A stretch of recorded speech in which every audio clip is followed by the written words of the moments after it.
Ladies and gentlemen, the goal in your life is not to figure out how to be comfortable in your mental prisons, but to realize that you have the keys to set yourself free.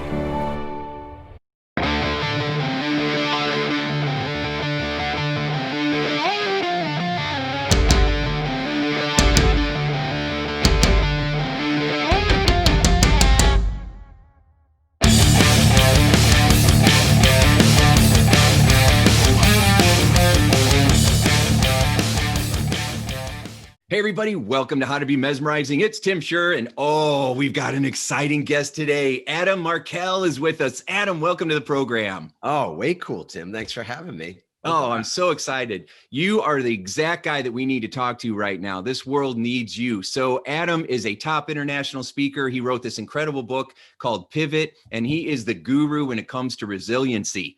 This guy knows how to help you take any situation and come through it stronger and more resourceful. And so I can't wait to get into your head and take a few laps. So, oh man, yeah, you taking a lap inside my head is actually good. It'll give me an opportunity to sit on the sideline and rest for a little bit. Yeah, that's right. I'm always taking a lap in my own head. And yeah, very tiring. I think that everybody can relate to that for sure. So, Adam, let's start with this. So, what is the secret, would you say, to your personal success? Wow, the secret to my personal success. I mean, it's never one thing. At least I don't think if I'm using myself as an example that it's one thing. It's a combination of things, and it's a combination of different things, sometimes at different stages of life. So what made me successful in my early 20s, let's say, and I think we're always successful in our lives. I mean, I know this is a little motivational, and at the risk of it sounding that way, I'm just going to say what feels true for me. We don't acknowledge our successes often at various points. So I think what you call a success is really important. And to me, just getting through college was not easy for me. I don't think it's easy for anybody necessarily to do something like that. And I remember getting through, finishing my 4 years. I was an English major at the time. I never talk about this. So interesting. And I was so exhausted when it was done. I really wanted to I wanted to do well. I did fairly well, but that wasn't even the point. In the end, I felt so worn out by the whole process. I remember I slept for a week. I was visiting my grandmother, and she was this amazing cook, and she was just this nurturing person. I remember visiting her, and I don't think I had any of her cooking because all I did was sleep, and she let me sleep, which was so beautiful. But I was really exhausted at that point. And I just, I think we're going to talk today a little bit about what exhausts people. So perhaps we'll draw back on that, because that was probably the first time in my life that I actually had a recognition of my exhaustion, of the level of just being totally flat out, wasted, done, like nothing left in the tank. And I was a competitive swimmer in high school. I played water polo and swam in college. So I knew what it was like to be tired, to be in the work, to work out and to exhaust myself sort of physically. But this was the first time in my life that I felt sort of mentally wrung out. And I think right now, and I'm going to get back to answer your questions. I feel like I'm in a debate here and I haven't answered the question, but I think people are exhausted in a variety of ways today. And in part, I think the mental exhaustion is really, really profound. So we'll come back maybe and talk about that.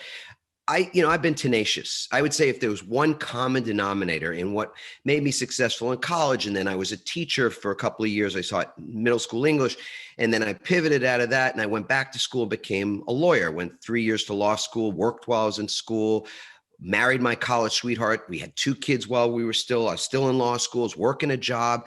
I passed the bar in 2 states on the first, go. I was successful kind of along the way, and I had, a lot of other stuff happen in between those, sort of high watermarks, but I was tenacious, and I've been tenacious. I was a tenacious attorney when I pivoted out of practicing law, and I wrote that book Pivot and became the CEO of a transformational training and leadership company. Consulting firm, and still am to this day. I got into the entrepreneurial space, and man, that's one of the toughest places to be, business on a good day is tough, but to be an entrepreneur in a small organization, maybe one that you started, you bootstrapped, you've got, you know, it's difficult. And to me, I'd say that the one thing I've managed to do consistently is just be tenacious, tenacious, tenacious.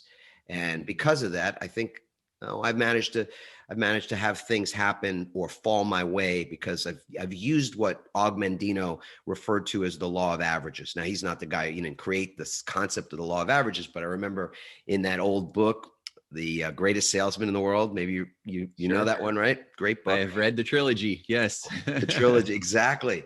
Such a beautiful blend of business and spirituality in those books. But I made use of tenacity has helped me to make use of the law of averages. Yes, absolutely. That is a beautiful answer, because a lot of times people will see, best-selling author, international speaker, very successful guy, and they're like, well, you couldn't understand, what I'm going through. I'm mentally exhausted. I'm so scared of the future. My business has been cut in half or worse, and I'm not sure what to do. And you're like, you started out saying, I've been there. I still get there, right? We get exhausted. We get worn out, and going to school. And it's interesting because, when we talk about motivation, we talk about it like we should be like, it's like embarrassing or something. People have this idea that soft skills make you soft, and they don't. Soft skills make you powerful. They make you resilient. They make you tenacious, right? Things never just fell your way. You caused them to fall that way, right? And so the fact that you realized that you just needed some naps, and that you gave yourself permission to recharge, and you had someone in your life who saw that and knew that that's what you needed most, right? Sometimes we don't need a pep talk. Sometimes we don't need a rah-rah. Sometimes we need a nap.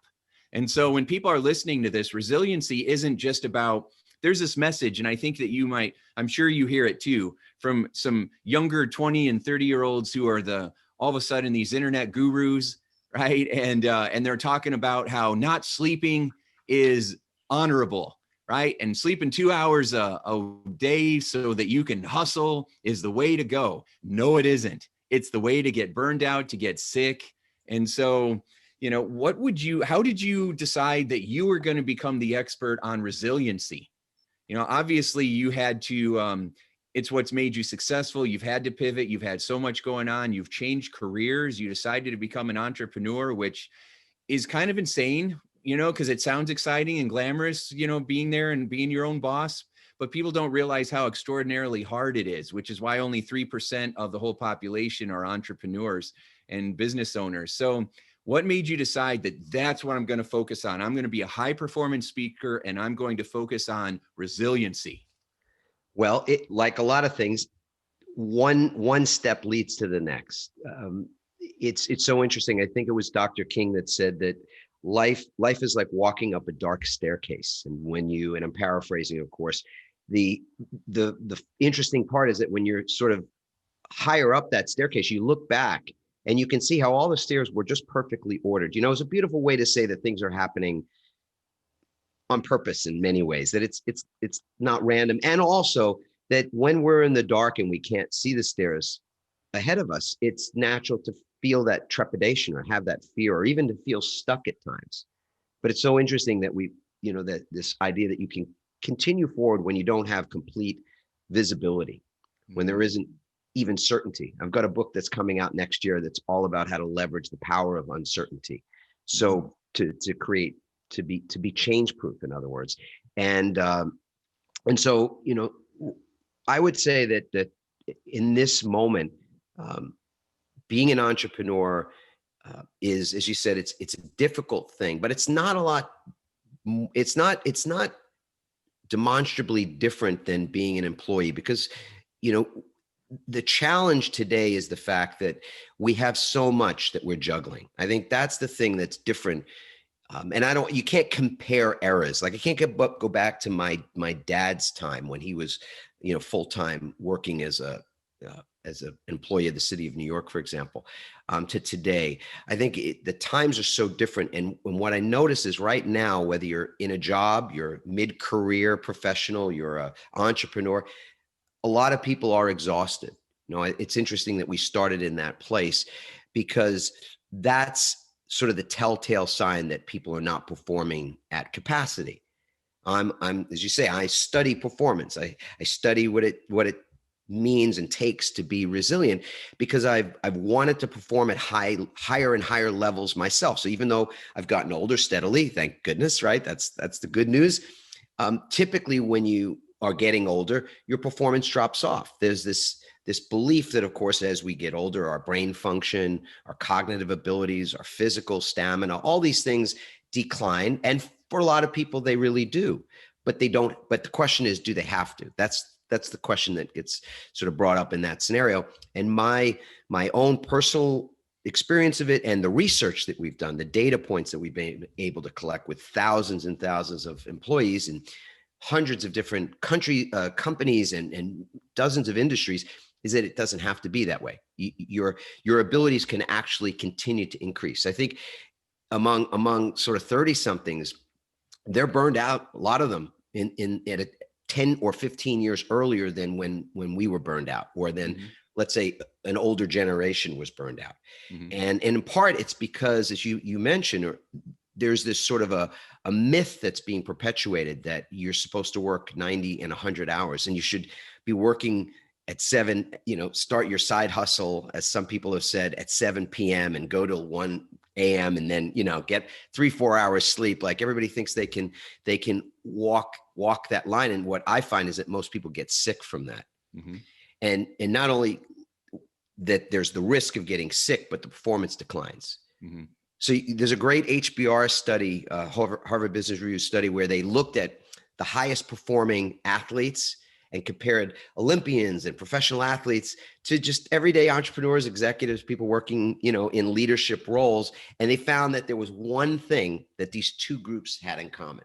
So I'm just going to ask you, because it's more fun this way. If if you know the study, go right ahead and say what it is. But if you don't, just give me your best guess about what one thing they had in common. Well, that's interesting. I'm not exactly sure, because I know that peak performance athletes, like Olympians, for example, they have no problem taking care of themselves. They recharge their batteries, they take a nap, and they will do things because they know that it enhances their performance. So I guess I'm telling you what they don't have in common. We're entrepreneurs.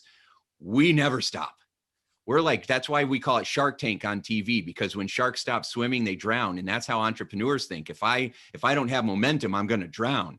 Right. And so right. What they do have in common is resiliency.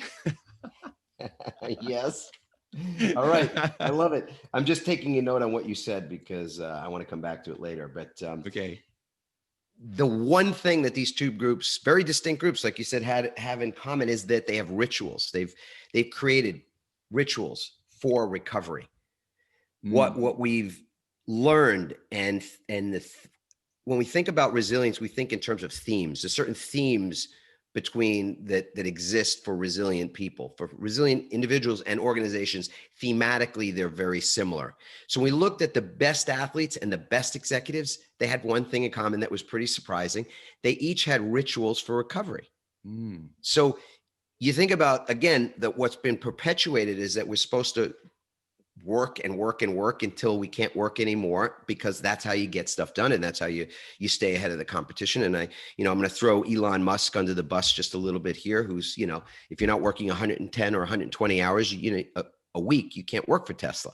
And but can you imagine an Olympic athlete working on their craft 110 hours a week, practicing, working out in the gym, doing the things that would help them to be competitive in the arena, and they do that intensely, 110 hours a week, they would have blown themselves out, burned themselves out, never made it to the day of competition. Meaning, sometimes I'll ask people, say, you're an Olympic runner, let's say you're a decathlete. You're going to run a decathlon the morning of your race, the day before your race? I mean, nobody in their right mind would think to do that. And yet business people think that to run themselves on empty, or to just be completely oblivious to the fact that there's a tank, there's a gas tank. There's a way to measure your battery level, your charge, the same way as with your phones. We obsessively, right, Tim? I mean, we obsessively plug our devices in. To have your phone run out of juice is almost embarrassing today, or have your computer run out of juice, which happens more frequently. It's frustrating as all. So we're constantly looking at it, yet we're not looking at our own battery level. We're not looking at the charge that we're carrying. And that is a telltale sign that not only is somebody more likely to burn out, which is kind of hitting the wall or ending up in the ditch, which is fairly extreme, or much more likely that they're just not performing. They're not performing as well as they can. And so from a standpoint of individual capacity, you're not being the best that you're able to be. And that might be that it shows up in your parenting. It might show up in your relationships. It might show up in your own personal health, or it might show up in your work, the creative juice that you have or don't have on a particular morning or afternoon or evening, and that kind of thing. And so it's really important that we dive into what resilience actually is. As you said, it is probably the most important skill today, and it's considered a soft skill. It's considered by many, one of those things that's sort of like alongside EQ, emotional intelligence, or some other thing that's amorphous that you can't really put your finger on. And we acknowledge, well, it's meaningful, but we don't know exactly how to pinpoint it, how to define it, and what to do in order to create it, develop it, in other words. So let's definitely spend a couple of minutes. We can dive into what those themes are. But I would ask you, Tim, where have you found yourself to be resilient, the most resilient as an entrepreneur? Because I'm curious about that. I'm sure a lot of your people are as well. So there's two ways that I do that. If I'm feeling down, or if I'm feeling scared, or if I'm feeling uncertain about something, there's two approaches I take. The very first one is, how can I add value to somebody's life? As soon as I focus my attention on helping someone else, I feel more peaceful. When I focus on me, how am I going to survive? How am I going to make this? How am I going to pivot? I start to get nervous. As soon as I focus on how can I bring more value into the world, I feel a sense of ease, because when I'm taking care of others, it feels like I'm also taking care of me. I'm taking care of my soul, right? It's not that I have an issue with taking care of me. I love me, right? I didn't start out that way, but I ended up this way, right? So I love me. So I take care of me and everybody else. I just find that when I focus on being of service, it gives me a feeling of ease. The second thing I always do is focus on hope. It's not what shows up, it's how I show up. So how do I want to show up today? And what do I want my future to look like? If I keep focusing on my desired outcomes instead of on impending doom, which I've done both, right? If I focus on what I'm hopeful for, then all of a sudden I feel more inspired. And then I take those two and I combine them. So now I feel more inspired, and now I'm going to add more value. And when I do that, things fall into my path. God puts these next action steps in my way, and I know what to do next. I know what my next move will be. So that's how I do it. That's so beautiful. So why I asked you that, I'm really happy you shared it, is that you've exposed to all of us some of the themes of your own resilience. And the language that we would use to describe that theme is reframing. Mm-hmm. So the first thing, there's three things that we find, again, thematically show up in resilient individuals, and then therefore in resilient companies, resilient organizations. The first is this ability to reframe, to take a look at situations and see them differently, to make different meaning out of them. We're meaning-making machines. That's what we do. That's how we survived all these years, how we've adapted and continued to exist as a species, is we make meaning out of things. We find that that's risky, or that's scary, or that's threatening, or that's something that we can embrace. So the meaning-making is so important at the beginning, and the way you change how you look at something is something we call a reframe. And that's what resilient people do. Because it's not that a resilient individual doesn't face challenges. In fact, sometimes they face more challenges than a lot of other people. And they've adopted and adapted or created resilience out of this great adversity. But in examining it at a deeper level, we find that they have this capacity to do sort of three things initially when it comes to reframing. So I'll just sort of break down the reframe a bit. And I call it pause, ask, choose. These three things. That's what, if you look at a reframe, go, what's a reframe? I get it, but I don't really get it. It's like you pause for a moment. You get silent, you get quiet, whether it's to pray, whether it's just to be still, whether it's just to simply take away for a moment the judgment that something is either good or bad, or right or wrong, or fair or unfair. We immediately, it's one of the first litmus tests of our meaning making, is that we just call it, something like this is good for us or this is bad. So to pause on that and to get to neutral is the pausing and the first step. And then you ask, and asking can be asking for God's help, for guidance. It could be asking just better questions, different questions. Like, for example, what's the creative opportunity? That's the question my wife always asks me. In a situation where something has gone, sideways, or it's threatening, or we tell the story that this is not a good thing, I pause and then I'll repeat this question out loud. What's the creative opportunity right now? What is the opportunity that's presented by what's happening? And what that allows us to do, and by the way, this is something, for example, there's a great book called Man's Search for Meaning by Viktor Frankl, and you're nodding, because millions and millions of people have read this book and had their lives altered. So Viktor Frankl's no longer around.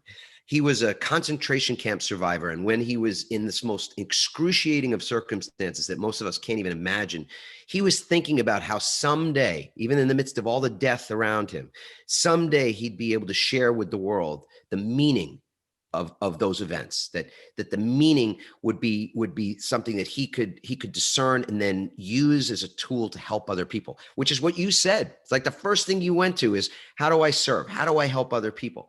And so Viktor Frankl, he survived that ordeal and he wrote this book, but he also created something called meaning therapy, and the world was shifted. He positively transformed lives as a result of something so brutal as that. So he was finding that opportunity, that creative opportunity. And so the pause, the ask, and then the choosing is, what do you do with it?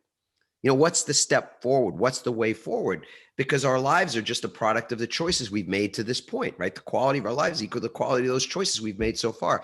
So the choosing part is so vital. And that's what you just laid out your own system for how to reframe when a situation has kind of caught us not so much off guard, or although I think COVID is a great example of people being really caught off guard. Often I find that the sort of the pivots in life, the changes that are there, the disruptions that are coming are very much there have been signs all along that those things are sort of happening, that they're brewing. There's kind of two scenarios that play out. One is we're caught off guard because we haven't anticipated that disruption, and now we have to pivot in the face of it. And there are the ones where we realize that the writing, seen the writing on the wall, we realize something must change, but we're resistant sometimes to changing something because it's threatening, it's scary. So number one, first is resilient people reframe. That's it. Wow. Adam, that's some serious knowledge there, brother. Oh my goodness. That was really, really good. So, all right. So there's a few things I want to point out from listening to you. First of all, the best leaders are people who are always asking questions. And I think this is the first out of hundreds of interviews where someone asked me a question while I was interviewing you, which I think is very impressive. I love that because, when you're asking questions, especially the right questions, it allows people to find the answers they're looking for so much faster. I love the question that your wife offers. What's the creative opportunity right now? That's just genius, because the quality of your questions determine the quality of your life. So it immediately points you towards finding that creative opportunity, which is brilliant.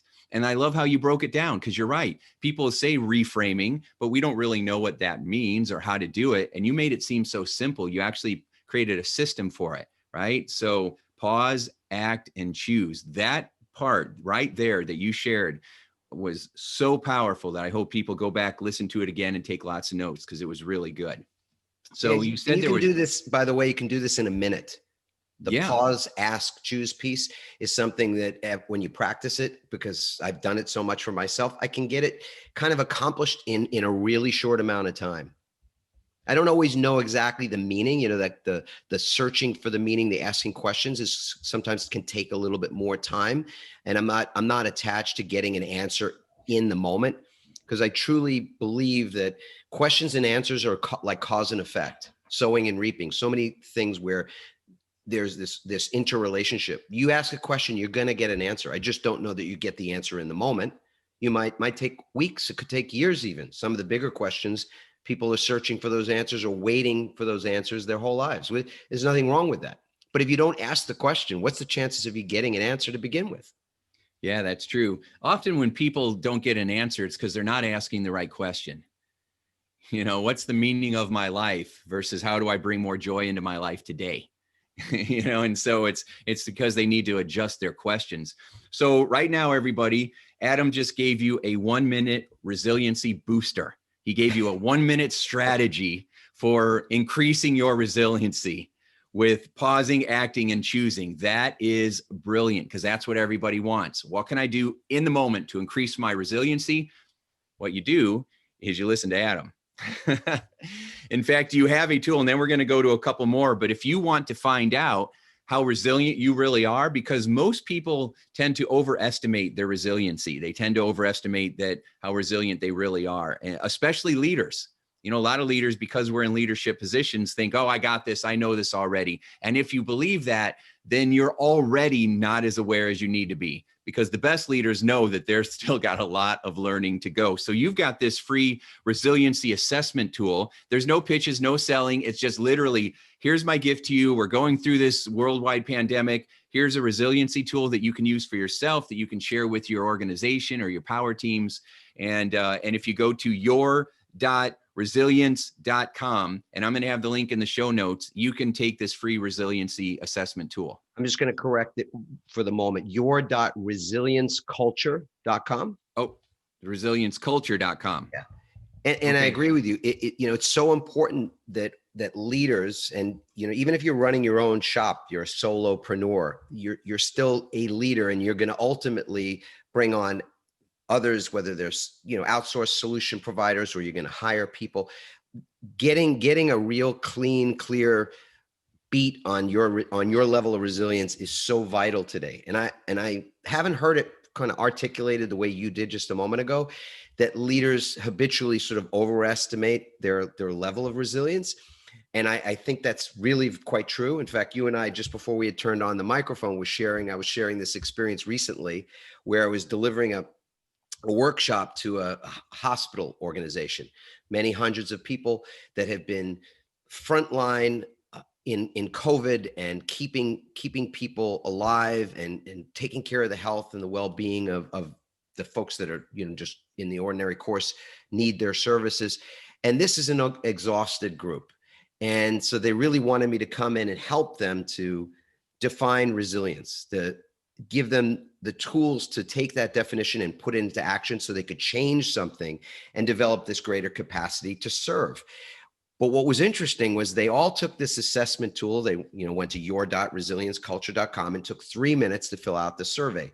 And they became one organization in hundreds that we've worked with. Thousands of people in workforces all over the globe have taken this assessment. So we have lots of data points and benchmarks to be able to look at how people are doing in 4 specific areas: mentally, emotionally, physically, and spiritually, sometimes referred to as MEPS. But it's this resilience in those 4 quadrants that we analyze. In preparing for the talk, and I keynote organizations frequently, I want to speak with a CEO or senior level management people to find out what the challenges are, to really hear it from their mouth. So I'm speaking to the CEO, and she relates to me that she'd had a health issue just recently, and that she feels like she's really, really burned out. COVID has been tough, but just running a hospital and so many other things, really difficult. So she took the assessment. And I wasn't going to mention, and I told her I wouldn't share her score. I wouldn't share anything about her personally on this meeting with hundreds of her employees, right? But we finished the workshop, and she comes on to thank me and to sort of put some points, connect some dots between things that I had shared and things that they could do in their organization to be better looking out for each other. Because it's a concept that, again, in an organization, we've got to have each other's backs when it comes to something like this, because often leaders don't model resilience to others in their organization. So therefore, the people, even if they think, they've learned something like, I want to take better care of myself, or to perform at a higher level, I've got to take that nap in the afternoon, or whatever it might be. I mean, there's lots of things involved. They don't feel as though they have permission to do it, because senior managers or leaders at the highest levels are working themselves to death. They're not taking good care of themselves physically, and in other ways. And so she gets on to say, not only, how helpful the workshop was, but she also wanted to own her own part in what's been going on in the organization. She says, so she got on and she said, my score was lower, and she gave her score. She says, my score was substantially lower than everybody else. So she says, I brought down the mean, brought down the average of everybody in this organization. And then she went on to vulnerably declare that she was going to follow some of the guidance, meaning we give people, after we find out where they're at from the assessment, we give them a recovery map. And that's one of the things that we did that day. And she said, so here are the things I'm going to do and commit to doing in front of all of you to work on that recovery component so that I can perform at a better level for all of you. And it just blew me away what great leadership that was, Tim, that she was vulnerable. She was so transparent with people, which only would engender greater trust in her. And as far as I was concerned, I trusted her at that point. I said to myself, this is a genuinely good human and a great leader to do what she's doing, because she was saying, in essence, I was wrong and I'm sorry for myself, because this is not going to work for me long-term. This is not going to work to sustain the efforts and the good work that we want to do as an organization if I fall down on the job, if I'm your leader and I'm the one who's kind of the weakest link in this case. It's just a strong, strong woman. But to go ahead and sort of own that, I just felt like I could feel a wave coming over, even over Zoom. I could see the looks on people's faces as they were just like took off their glasses and leaned in and were listening intently. And we're thinking, well, if she can do it, then I can do it. Yes. And if she's willing to own that part of it, then and make small changes, then I'm willing to do the same. Wow. And that I just thought was so brilliant. And practical. in that moment, she was shining brightly as a transformational leader. So many leaders, because we're leaders, tend to be transactional. We're kicking butt and taking names and we're charging forward and inspiring people. But sometimes we're so focused on what we're going to create with our vision that we forget that there's a whole bunch of people running behind us trying to keep up. And that's not really leading. Leading is when you are just one step in front of everybody else, making sure that they're still behind you. And most leaders are running forward because they feel like that's what I have to do. And for someone to be that honest and vulnerable, to take the assessment, to recognize, wow, I need to recharge my batteries. In Indianapolis, we have the Indy 500 where the cars lap around. And I don't care how awesome your sports car is, your high performance car is, if you don't take pit stops, you will not finish the race. And people are priding themselves on not taking pit stops. And they think it's a luxury when it is a necessity. So I love that you're offering an assessment and then you're providing a recovery plan. I like the words you're using to describe it, because that's exactly what it is. And then it allows people to operate at a higher level without burning out, without having, so you're still just as productive. In fact, I believe you're more productive. You're more productive. Yes, absolutely. That's the research. You're more productive. So it's not even just about how you finish the race. I mean, we get that, you won't even finish the race if you don't change the tires in NASCAR or Formula One, right? But it's not even about just finishing the race. It's about, how about leading? How about finishing first? What does that look like? Yeah. And that level of high performance requires a high level of attention to the recovery component of it. I was a lifeguard. In fact, it's funny. I have sitting right here with me my old lifeguard whistle. I had a whole bunch of these back in the day. But when I was 19 years old, I worked at a place called Jones Beach, which is the South Shore of Long Island, New York, and it's the Atlantic Ocean. It's really, really rough waters. Yeah. And the particular field that I worked at, Field 4, was where the buses came. So there were other fields there. There was a surfing field and stuff and a family field, but Field 4 was the one with the boardwalk and the restaurant. It's where the buses came. So people from the city of New York that wanted to get away would come out on the weekend. We would get 100,000 plus people on a 1 mile square piece of sand. Oh my. I mean, on a Saturday or Sunday in July and August. Wow. And when I've told this story and typically do share this, that there was a day in July when I was 19 years old. I first started working at this beach, and we actually lost someone in the surf. did a search and rescue for more than an hour and couldn't find this guy. And it was one of the most devastating things to this day. I look back on that and I haven't forgotten it. I gave a TED talk where I started the TED talk just describing what that experience was all about for us and what we learned, or at least what we started to learn that day. And that was probably the first time that I learned something in an organization, which was our lifeguard crew, about how to be resilient. Because as devastating as it was to experience that, to see the family suffering the way they were, having lost this loved one, we still had to get back up in the stand. We still had thousands and thousands of people on the beach that we had to take care of. And not just that day, but days and days after that. And for 7 more summers that I was privileged to work at this beach while I was teaching and going to law school and other things, we never lost anybody again. We had made a commitment that day. Our leader, the captain of our beach, said that we were never going to allow anybody to go down on our watch again. I mean, that wasn't a question. That was a statement. He said, you're either going to make the save or you're going to die trying. I mean, it was that intense. And that context was one that only allowed for an impeccable result. Like, that's it. It's life and death. We're not losing anybody ever again. You think about, there's no margin for error. So do you think that even though our shifts were typically 8-hour long, do you think that we sat up in the lifeguard stand for 8 hours just staring at the water, staring at the people, staring at the ocean and the rip currents that would come and go? I mean, people would have gone down all the time if that was the case. We were 20 lifeguards, but we worked in shifts. We were in the stand for an hour, and then we were down for an hour, up, down, up, down, up, down, every other hour. I call that now toggling. Sometimes it's referred to as like the Pomodoro technique, but it's how it is that you can increase the level of your capacity and your focus and your ability to do an impeccable job simply by not wearing yourself out. If we stare at that water, we would get a scotoma, which is a fancy word for a blind spot. You couldn't possibly perform the way we had to perform, which was making rescues all the time, sometimes hundreds of times on a Saturday or Sunday. You couldn't do that without the rest and the recovery component. That's where I learned it. And the best part of it was that we looked out for each other. We didn't make it wrong.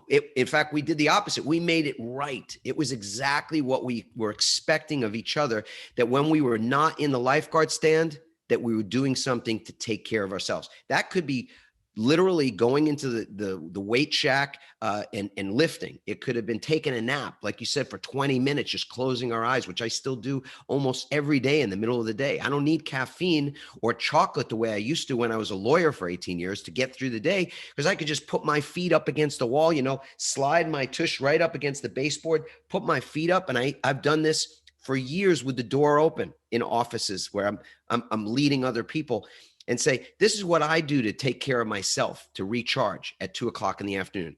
Instead of grabbing coffee, I take 20 minutes with my eyes closed, because it's what we did on the beach. We'd eat our lunch. We'd close our eyes. We'd read a book. I wasn't much into meditation back then, but we'd just be still, be quiet, because I knew the next hour I'm going to be up there, I'm going to be rocking and rolling. I had to do my, no margin for error. I got to do my job.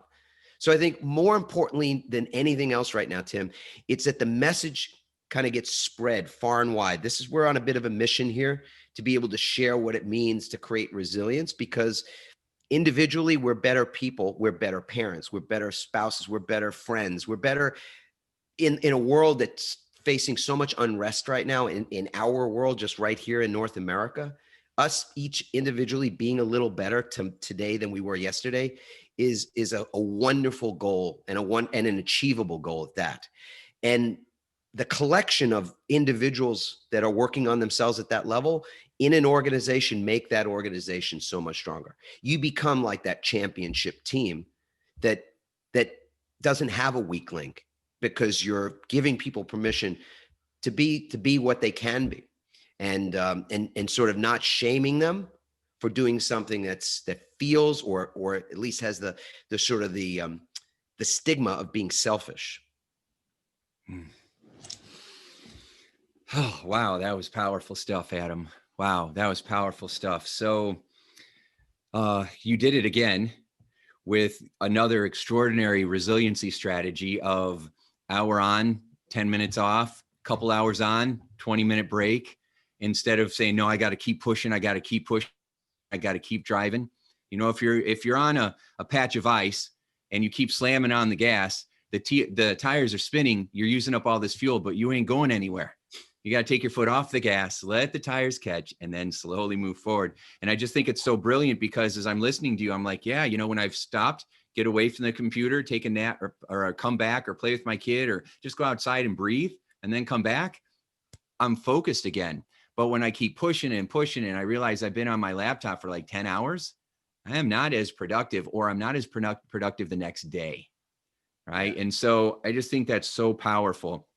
I didn't tell you this, but I was the captain of our swim team at our small high school growing up. And I too was a lifeguard. And I knew when you pulled out that whistle, I was like, oh my God, I went like 30 years back into I'm like, oh my gosh, I just loved it. So, but I understand the responsibility of that, right? And how distracting it is now. Of course, I didn't have your experience with all those people. It was a big lake in the middle of northern Indiana. But I remember, you know, there's just hundreds of people, you know, splashing and everything, and people yelling and arguing, and me trying to focus, you know, and all that. And it does, you know, you really feel like you're responsible. And if there's a scare, it causes you to pay attention in a whole new way. And then, of course, what you went through with that kind of traumatic experience, it causes you to step up. And I think that everybody has had those big T or small T traumas in their life that cause them to say, you know what, we need to step up or do something different. And the whole world is experiencing that right now. We're not going to go back to the way that it was. And we have a real opportunity to be able to be more connected, more, I know we're physically distancing, but more socially compassionate and caring of one another. And then as we move into this virtual world, we're going to have a lot of Zoom fatigue, a lot of computer, a lot of smartphone fatigue and stuff like that. And your tools and strategies for resiliency are needed now more than ever before in the history of the world. So this is very, very exciting. So if you could go back and give 10-year-old Adam some advice based on all the experiences you've had, what bit of advice would you give him? You know, I think I've considered that question before. And what comes up for me is that I worried a lot, and I still am a recovering worry addict, I suppose. I used to say, in fact, when I was a lawyer for 18 years and a litigation attorney, I used to say, you can't win without worry. I used to actually say that out loud. And the thing about worry, and we could talk about that for a long time, which we won't, but it really is not useful. I know many of us, like I thought it was sort of the price you pay. Mm-hmm. Worry is a price you pay for success. Worry is a price you pay for doing the right thing, or for staying on point or staying focused. I mean, worry to me is a lot of spinning your tires, the way you described it earlier. It's literally like just burning rubber and going nowhere. And so to go back and to have whispered in my ear, I probably would have said, hey, listen, your life is going to be a really interesting ride, brother. And you're going to be just fine. In fact, you're going to see things and experience things and be around people and see people at moments. There's just nothing but like awe ahead of you. So the one thing you don't need, and the one thing that'll kind of take the wind out of your sails at times, is your sort of obsession with worrying about things, just being in that state of fear and what ifing and thinking too far ahead or looking back at the past in some way. And you can just drop all that because you're going to be just fine. And I think if everybody sort of just knew that right here in this moment, right, Tim, what would your life feel like right now? How much lighter would you be? How much more enthusiasm would you have? How much more energy would you have to do the things that you truly want to do? But we're weighed down. We carry a big knapsack filled with a ton of worries and fears. So, and that's optional. That's on us. That's not anybody's fault. Doesn't matter who's in the Oval Office. It doesn't matter what's going on in the world. That's on us. And we have that freedom to just put it down anytime we want as well. That is beautiful. Ladies and gentlemen, Adam Markel. Adam, thanks so much for being a part of this program. It was so heartfelt, and you have excellent strategies, and this is the perfect message that everybody needs to hear right now. So thanks for being so mesmerizing today. Oh, it's a pleasure. And I look forward to people taking that assessment and getting the tools that we talked about earlier. And of course, one of the things that I'm on a mission, so I got to say this, people that want to have this message come alive within their organizations are just the ideal folks for us to speak to. So I'd love to connect on LinkedIn or through our website or any of that kind of thing. So. Oh, absolutely. Adam Markel, MARKEL.com. Go to Adam's website, connect with all his social media, grab his free assessment tool at your.resilienceculture.com. Make sure you share this interview with your friends and with your teams, because you just hit on so many points that everybody can relate with. And you gave us tools so we know what our next move is, and it's sensational. So thanks so much for being with us today, Adam. Thank you. All right, everybody. Holy cow. That was amazing, right? Every once in a while, I'm doing an interview and I forget that I'm in an interview. I'm just kind of sitting there going, this is so good. And I'm taking notes. And then all of a sudden, this little voice in my brain says, hey, you're supposed to ask a question in about 2 minutes. And I'm like, oh yeah. So that was really good. So go check out adammarkel.com. Check out his resources. He has awesome virtual and in-person keynotes. He's doing more virtual right now, as that's where we're going, and sensational resources on creating more resiliency for you and for your team, for your marriage, and for your life. So check him out. Use these tools, apply them, and make your life mesmerizing. And we'll see you next time. Bye, everybody. Hey, would you like more free tips on how to be a mesmerizing leader? Then check out mesmerizingleadership.com, and also hang out with me on Facebook.